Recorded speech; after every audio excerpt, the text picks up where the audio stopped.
You can expect a guy that's going to go for it, go for the finish, look to cause damage, and I'm going to knock out Alateng for sure September 10th.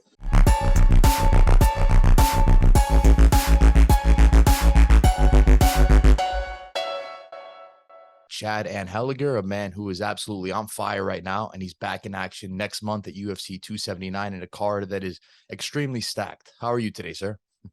I'm doing good, man. It's a beautiful day here, sun shining. Can't complain. Yeah, absolutely. Sunshine and all that stuff. I saw you post something where you were fishing like a week back. Are you a fan of fishing? I enjoy it myself, but I'm not like a pro or anything. Yeah, I'm no pro either, but I like to get out as much as I can. It's a really nice balance with all the hard work of training every day, and it's like total disconnect and relax in the water. Favorite thing to do for sure. That's what I was going to ask you, like specifically about a balance, because like fishing is almost kind of relaxing, right? It's not really for patient people, I feel like, because sometimes you gotta, you have to wait a little while, or I feel like it kind of like is kind of like a grounding kind of thing, fishing. I don't know. Would you agree with that? Yeah, totally. And it's a little less in your control, and then training, you gotta work so hard. It comes down to how hard you're working all the time, and like you said, it's kind of the opposite where you're being patient and just kind of accepting the results. You can't make a fish bite your hook, so you just kind of let things happen as they should happen. So Yeah, absolutely, man. I hear that 100%. And I want to get into what's important, right? Not the fishing, but the fighting. And before we get into the upcoming fight, I always like to touch on the last time we saw the fighter in action. So what do you make now of your win in hindsight against Jesse Strader back in February?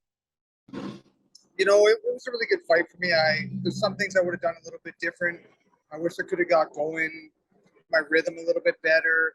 There's just some things I wish I could have done a bit better in the fight. Obviously, I'm really happy with the result, but when I look back on it, there's just some things I would do different, a little bit more aggressive, things like that. So. I gotta ask you, man, did that finish come sort of naturally, or were you looking for a finish based on maybe how close the fight was? Regardless of whether you thought you were winning it, it was still a close fight in your mind, right? So what did that come of the finish? I was ready to take more risks in the third round. I knew it was a close fight. I really wanted to finish. I was kind of holding on to my energy through the fight because I was sick, right before heading out there. I was a little nervous about my lungs and being able to hold up my cardio. And then in the third round, there was nothing left to save it for. So I was taking a little bit more risks, and combination of both. It came kind of just through the game plan and through my regular striking, but I did want to throw a bit harder and take a few more risks, and it paid off. Yeah, and you spoke of that camp, right? You said that you didn't have the best camp. What was it that you were sick with, just to be a little specific? Yeah, I mean, I got COVID. I got COVID for a second time right before we were supposed to leave, and I was pretty sick with it. Like I couldn't train, and I lost probably 10 days of training right before I had to fly out. Like I literally got on the plane. My symptoms were just starting to go away as we were getting there, so I was nervous. It wasn't even really about the physical of the sickness, but it was in my head. I was worried that my cardio wasn't going to be on point. I didn't get to train like I normally would, but it was my debut, and I didn't want to pull out. I still really liked the matchup, and I kind of forced it to get out there, and I'm glad I did because in the end it paid off. Yeah, I would say it definitely paid off. That was a great finish there. And speaking of fights, this upcoming card obviously has Nate Diaz, right? That's a guy that people always like to watch, a big fan favorite. So the eyeballs are gonna be there when you're fighting, regardless, right? Does that give you a little bit more momentum going into camp, or is it just the same for you? It's not really the fighters, but being on a pay-per-view card is, it's pretty important to me. It gives me a lot of energy. I feel like the UFC is rewarding me in a way for a tough fight and getting a good finish, and now I get a spot on the pay-per-view, and they want to see if I'm going to capitalize on the opportunity, and I definitely plan on doing that. So it's the card itself, getting in front of all those fans, getting on a pay-per-view card. Yeah, I feel the energy from that. It gives me a bit of a push. Yeah, for sure, man. And I think a lot of this, maybe the star power, including yourself and other big fights that are on the card, is what's going to bring extra eyeballs, I feel like, specifically. So I think that's only going to be a good thing for you. And yeah, man, we mentioned training, right? How's the camp been so far? It's great, man. Everything's on point. I'm strong. I'm fast. I'm not injured. I've been training real hard. I know it's going to be a tough fight, and I'm really looking forward to it, to putting on a great show. I'm really ready for this. And have you, I mean, I think last camp, obviously there was some difficulties, right? So Was it sort of like the same method you followed from this camp to the last one? Has there been any changes? No real big changes. I mean, I know how to prepare for fights. I've been doing it for a long time. I've got a lot of success doing it, so I don't want to change up things too much. I just keep slowly fine tuning every time, just like anything. And fine tuning some food, fine tuning some training regiments. I'm just always looking to be the best, and I'm always improving. But you know, I know how to do this. I know how to prepare, and I'm just feeling great. I'm feeling ready. Yeah, and the guy you're preparing for, Alateng, right? As an opponent, what do you think about him? What do you make of him as an opponent in terms of his skill set? He's got a ton of skills. He's very dangerous. Yeah, he's got explosive power. He's very athletic. He's got really high level wrestling.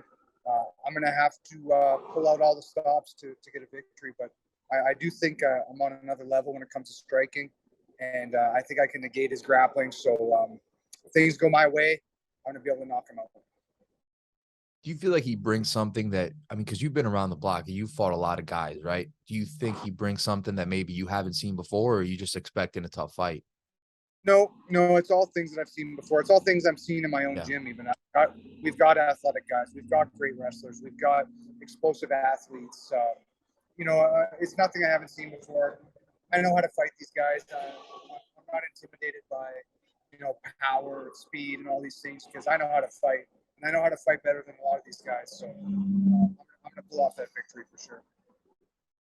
And when I watch you fight a lot of times, like you seem to really come on late. I mean, obviously, especially in the last one where you got the finish, but you come on really late, like when it matters most, right? In those late rounds. Do you kind of enjoy that pressure when a fight's like a toss up? Do you like those moments? Do you relish them? I had my way, we'd be starting in the third round. I love the third round. I love getting. I love the deeper it gets, the more you got to dig down deep. Because every time I dig down deep, I keep coming up with more and more and more. And I know some of these other guys come up empty-handed. So it's an actual attribute of mine that I try to utilize. I try to push the fights later, make it a bit uglier, make us both tired, and it plays into my style, my fight style. It plays into my physicality. I'm not incredibly explosive athlete, but I got a good endurance. It plays into my weight cut. I don't cut a ton of weight so that I can keep that endurance. It's all part of the plan in my fighting style, and I made it work for me.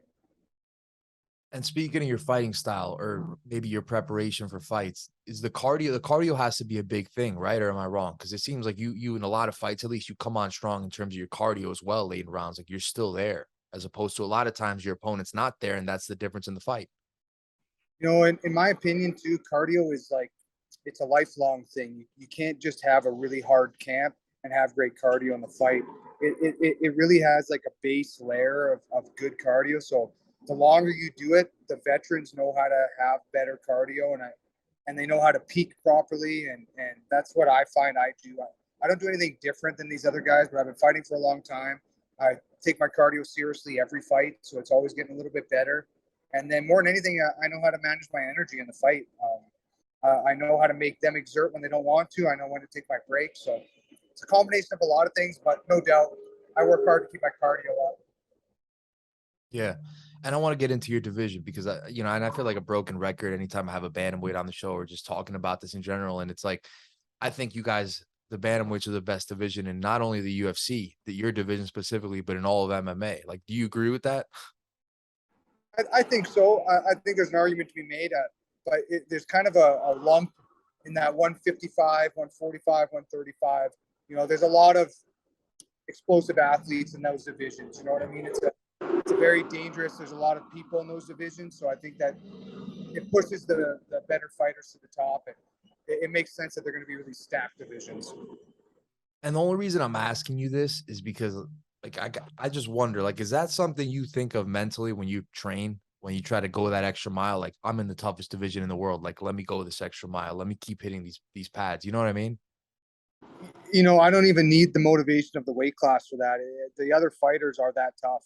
My training partners at my same weight class are that tough. It's just it's a weight class for there's a lot of people that size between 55, 45, 35. So only the toughest guys are going to become fighters, and only the most skilled guys actually make it to the UFC. And if anybody's made it that far in my weight class, they're a very serious threat and a very serious problem. So motivation is never an issue. Yeah, and I think you're a very interesting situation, and I'm intrigued with you as a fighter and sort of your career trajectory because you're just 2 fights into the UFC, but, like, you're on a 10-fight win streak right now, right? I think most guys that are, like, 2 fights into the UFC, it's kinda hard to find one that's on a 10-fight win streak.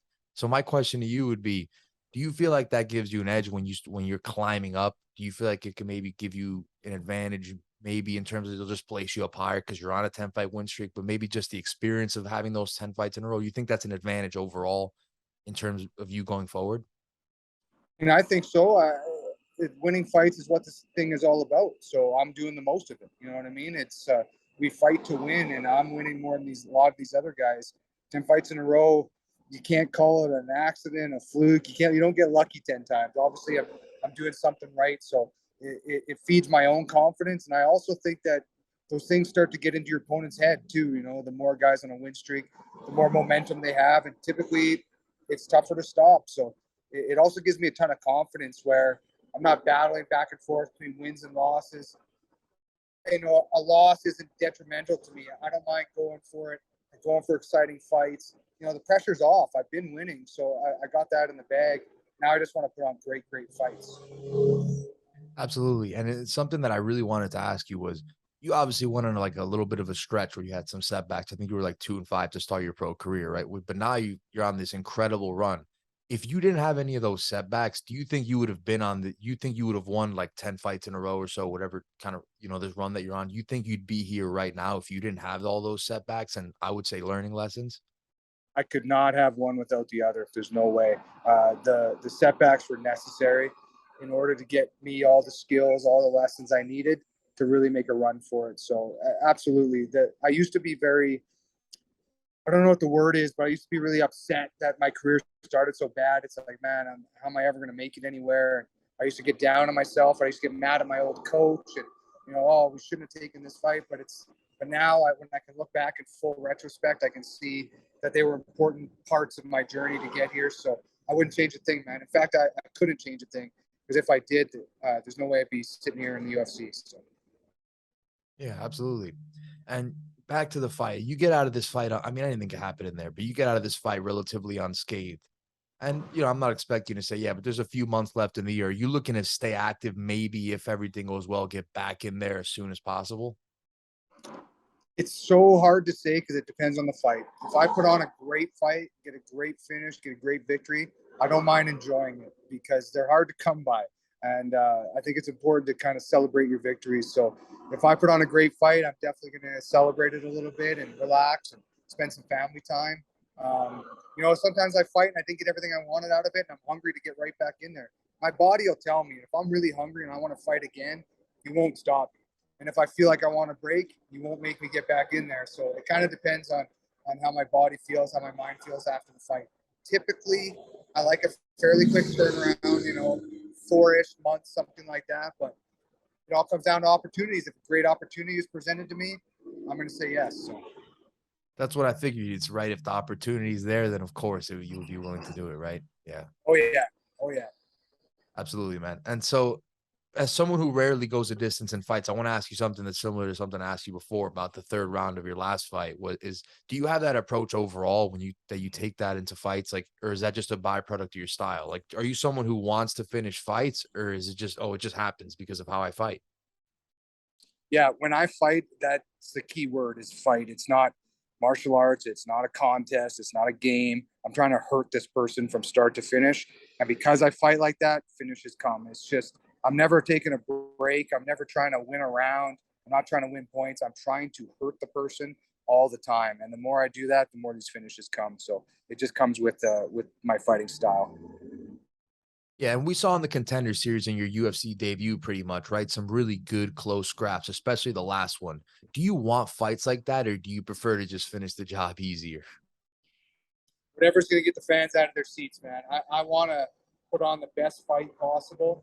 I want to be back and forth. I want to get cut. I want to cut him. I want to be hurt. I want him to be hurt.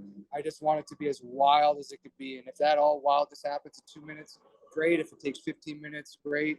I just want the fans to remember my fights. That's what's number one. Yeah, for sure.